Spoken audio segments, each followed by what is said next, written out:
nosotros al doctor Javier Espinosa de los Monteros Sánchez. ¿Qué tal? Sí, hola, doctor. Buenos días. Doctor Javier Espinosa de los Monteros Sánchez, pues uno de los jóvenes investigadores de nuestro mundo jurídico contemporáneo, por cierto, discípulo directo de don Rafael de Giorgi.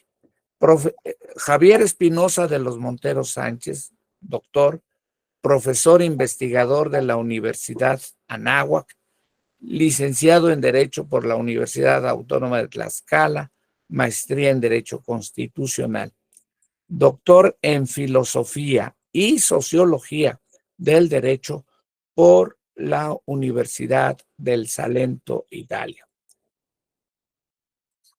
Ha sido profesor de diversas asignaturas, entre otras Derechos Humanos, Historia del Derecho Mexicano y Sistemas Jurídicos Comparados, Teoría General del Derecho en la Universidad de La Salle, la Universidad Autónoma de Tlaxcala y en el programa de diplomados de la Facultad de Estudios Superiores de Aragón de la Universidad Nacional Autónoma de México. Es autor de publicaciones como La noción de los derechos en la historia del constitucionalismo mexicano, prólogo Danilo Solo, publicado por la Suprema Corte de Justicia de la Nación, interpretación jurídica, modelos históricos y realidades, por el Instituto de Investigaciones Jurídicas de la Universidad Nacional Autónoma de México. Los derechos sociales en el Estado constitucional, por Tirán Loblanche. Es miembro de la Unión Europea de la Globalización en la Universidad de Granada y el Instituto Peter Haberland, investigador adscrito al área de estudios históricos y en la unidad de crónicas de la Suprema Corte de Justicia de la Nación. El doctor Javier Espinosa de los Monteros Sánchez tiene muchos más libros de los que se han mencionado, además de capítulos y artículos que se le han publicado en revistas indexadas.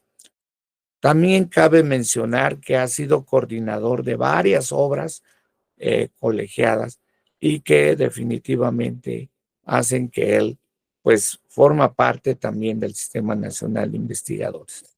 Bien, este día el doctor Javier Espinosa de los Monteros Sánchez va a tratar sobre el tema de el universalismo jurídico, modernidad y exclusión, los derechos humanos ante el fenómeno migratorio. Sin más, un fuerte aplauso, mi distinguido amigo doctor Javier Espinosa. Adelante. Muchas gracias, querido doctor. Muy buenos días a todas y a todos ustedes. Pues es un gusto, como siempre, estar en este congreso internacional, el cual pues, es un congreso ya consolidado porque pues, ya tiene varios años que lo coordina y que tiene continuidad, que lo coordina el profesor Rafael Sánchez Vázquez y que tiene continuidad. Entonces es un congreso ya consolidado. Saludo también a mi querida amiga, la doctora Aparecida Swin, y a mi querido maestro, que estamos ahora en un congreso en Brasil.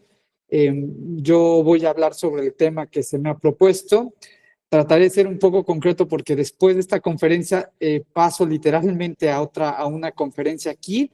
Entonces, pues bueno, vamos a desarrollar la temática y sobre todo este tema de los paradigmas epistemológicos, de la quiebra de los paradigmas epistemológicos, y yo me voy a vincular a esta idea que ha desarrollado mi querido maestro, el profesor Rafael de Giorgi, en cuanto a la quiebra de este paradigma justnaturalista, de este paradigma metafísico, que se presenta como universal, el paradigma de los derechos humanos, y que en realidad su realidad de la realidad de estos principios, de estos derechos humanos, no está en el exterior, no está en principio de ser principios universales, sino que está en el interior de los sistemas sociales, en el interior en específico del sistema del derecho, y que la interpretación de estos principios genera exclusión, ¿no? Es decir, por el tema de la migración me voy a concentrar, por ejemplo, en este tema, como lo dijo el doctor Rafael Sánchez Vázquez, mi tema trata sobre el universalismo jurídico, la modernidad, cómo se configura la modernidad, cómo opera el derecho moderno, cómo este derecho moderno opera exclusión, enfocado al ámbito del fenómeno migratorio. Pues bien, la promesa ilustrada presentó los derechos humanos como garantías universales que estaban fijados, que estaban anclados en la dignidad de toda persona y tenían una validez frente a cualquier poder. Esa promesa sostiene el constitucionalismo contemporáneo, como todos saben, al afirmar derechos previos al Estado. Sin embargo, en los bordes del sistema jurídico se encuentran migrantes, desplazados, se encuentran apátridas, en los cuales la universalidad pues se vuelve una cuestión condicional, ¿no? Condicionada. Su vigencia en realidad depende de la pertenencia a la ciudadanía y al reconocimiento institucional de los estados, ¿no? Dos tesis son las que orientan esta propuesta, esta intervención. La primera tesis es que el universalismo jurídico sigue atado a la forma de Estado-nación y funciona y tiene una función o funciona de manera con una inclusión que es selectiva, ¿no? Nosotros en teoría de los sistemas sociales estamos acostumbrados a hablar que la inclusión produce exclusión, ¿no? Y a esto me referiré más adelante. El segundo aspecto que quisiera tratar es que en escenarios de seguridad, de securitización, como se dice, y de populismos, que los acabó de hacer referencia a mi querido maestro, el derecho se instrumentaliza, sirve como instrumento para vestir con legalidad prácticas de exclusión. Es decir, el migrante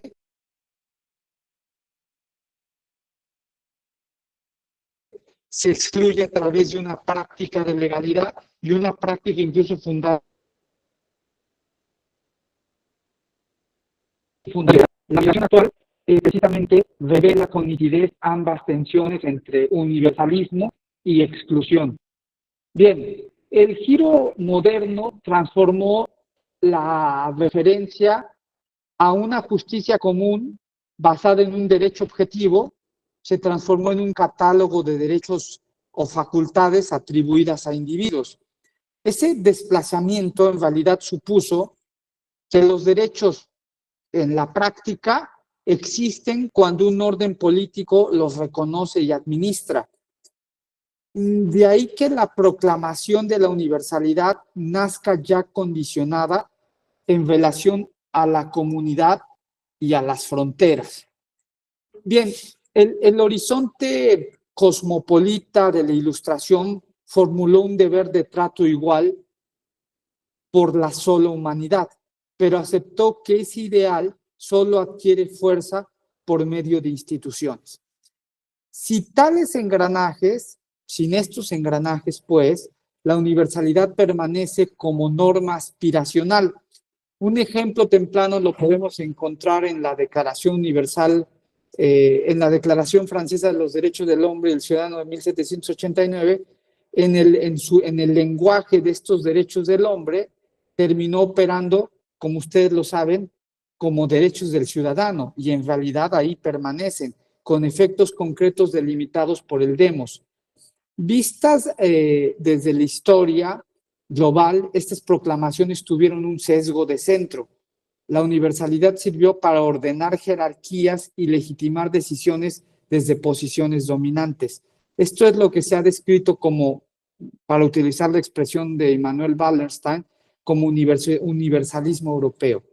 En el plano contemporáneo, el humanitarismo puede aplicar dobles estándares, seleccionando qué tragedias merecen respuestas y cuáles se administran pues como una normalidad geopolítica. Y el propio lenguaje jurídico de los derechos, al traducir conflictos estructurales en peticiones procesables, a menudo estabiliza desigualdades en vez de transformarlas, en lugar de transformarlas. Estas observaciones son condensadas en debates, por ejemplo, y en observaciones que han realizado diferentes filósofos y filósofos del derecho, como por ejemplo están Immanuel Wallenstein, David Kennedy y Danilo Zola, por ejemplo. La universalidad no opera como un orden normativo autónomo, más bien depende del anclaje estatal y de relaciones de poder que deciden titulares, alcances y límites.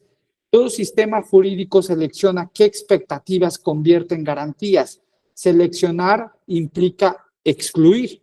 Esta selectividad interna, esta selectividad explica la brecha entre proclamas universales y cobertura real, sobre todo cuando se trata de sujetos atípicos para la forma de estados. Por ejemplo, los migrantes irregulares, los apátridas y los desplazados. La inclusión que excluye, como dice Luhmann, es una característica de la modernidad. La modernidad prometió protección para todos, pero está acompañada del acceso respecto del estatus. En la práctica, los derechos se hacen dentro de una comunidad política y para ella. Por eso, la igualdad termina en realidad siendo condicionada a la pertenencia. Cuando se pierde ese vínculo, lo que se pierde no solo es un servicio del Estado, sino la condición misma de ser destinatario de derechos. Esa es la intuición de la fórmula derecho a tener derechos. Sin una comunidad que responda, los catálogos quedan sin sujeto operativo. La idea obviamente es de Hannah Arendt, pero aquí lo usamos para iluminar la vulnerabilidad jurídica del migrante. El modo en que nombramos también gobierna. Al etiquetar como ilegal cierto tipo de movilidad, no describimos un dato neutro, sino que construimos una categoría que habilita controles reforzados, detenciones, devoluciones expeditas, procedimientos sumarios, todo esto que el filósofo, sociólogo más bien, Bourdieu, llamaba ritos del Estado, ¿no? Hacer visibilizar esta exclusión del otro, ¿no? En este caso de los migrantes.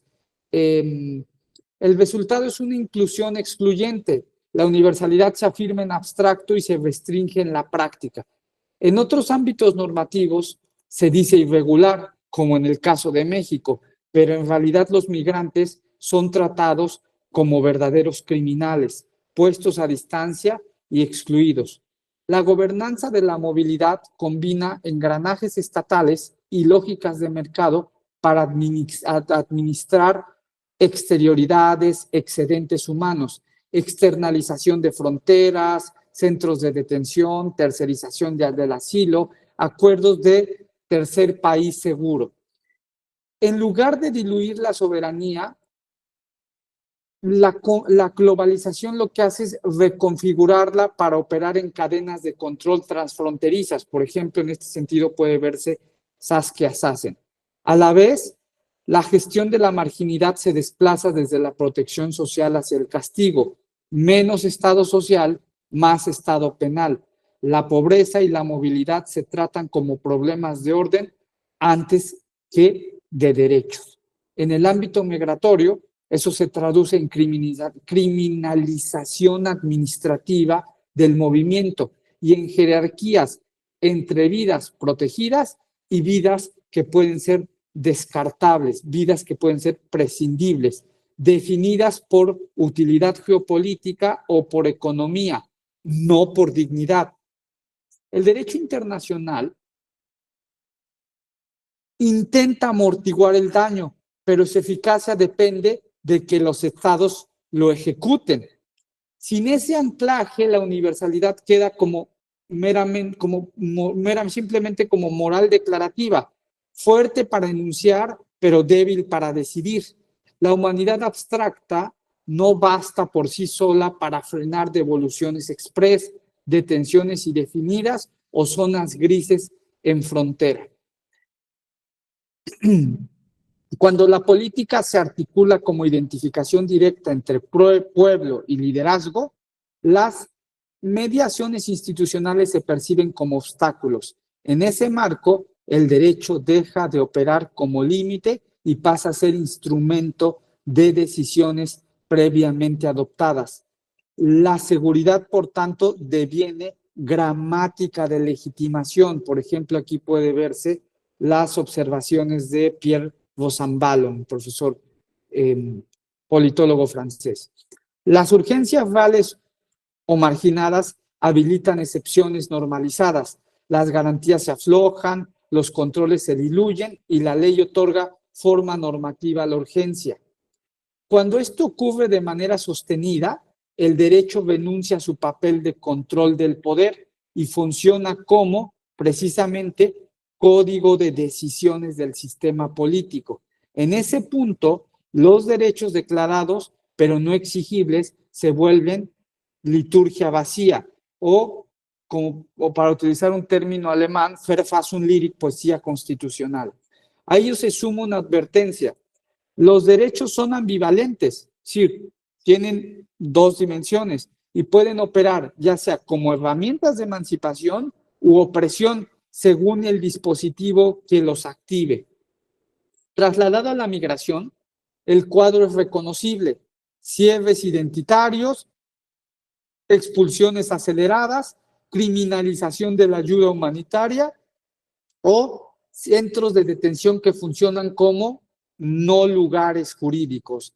No lugares jurídicos para aquellos que se consideran como las no personas en los no lugares, en los centros de detención. Las no personas, los migrantes, y las no lugares, los centros de detención, aquellos lugares reservados únicamente para estos excedentes.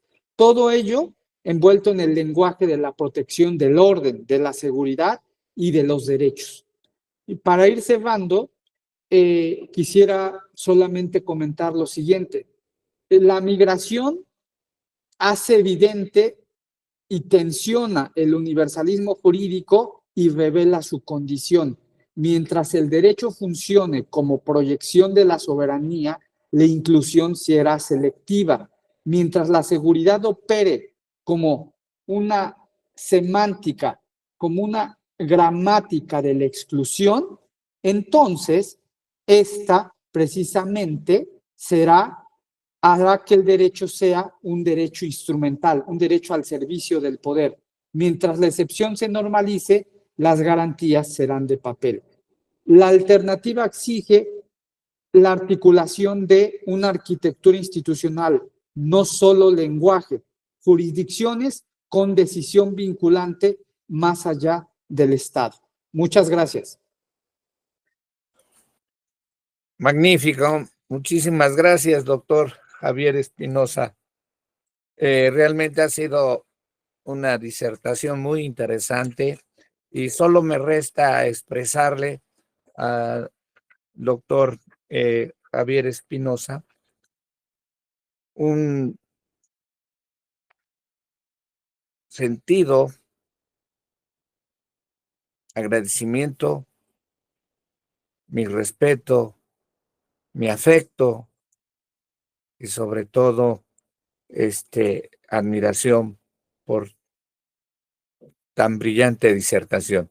Muchísimas gracias. Con mucho cariño, querido doctor, y un abrazo a todos ustedes. Y gracias por el espacio.